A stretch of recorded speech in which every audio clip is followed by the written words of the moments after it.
Kare-karing baka. This time mga kabalin, magluluto tayo ng kare-karing buntot ng baka. Ipapakita natin sa inyo kung paano ito ginagawa at parang napakadali lamang. Panoorin nyo mga kabalin. Isa sa mga putahing iniluluto dito sa Pampanga, ang kare-karing buntot ng baka. Una sa lahat, ihahanda muna ang lahat ng gulay na gagamitin. Pechay, talong, puso ng saging, sitaw, mga pangunahing sangkap sa kare-kare. Ang puso ng saging ay hindi nawawala sa mga rekados ng kare-kare. Mapakarne ng baboy o baka.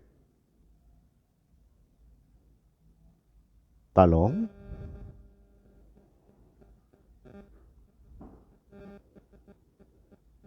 at isasama na rin dito ang pechay para palambutin. Hiwalay kasi ang pagpapalambot nito at hindi isinasabay sa karne. Ayan mga kabalin. At ito naman ang pangkulay na atsuete. Pinapainit ito sa mainit na mantika upang lumabas ang kulay. Hindi kami gumagamit ng artificial na pangkulay dito sa Pampanga. Atsuete ang ginagamit sa anumang lutuin.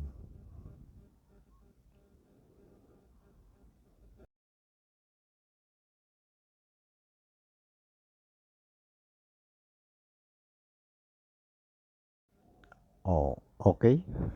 Ngayon, igigisa na natin.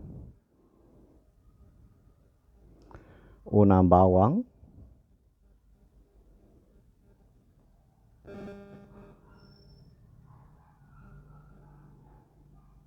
sibuyas,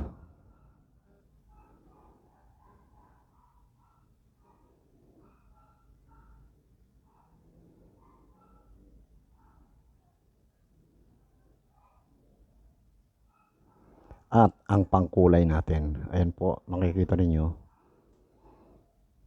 Atsuete. At ang pinaka-importante sa lahat, ang peanut butter na siyang nagpapalapot sa sauce ng kare-kare. At ito ang pinalambot na gulay. Ayan po. Ang pinalambot na buntot ng baka.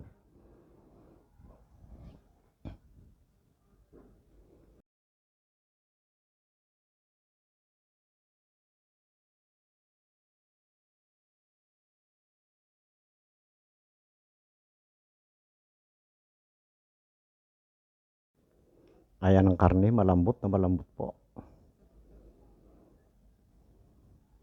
1 hanggang 2 oras palalambutin yan. At ito ang peanut butter na magpapalapot sa sauce ng kare-kare.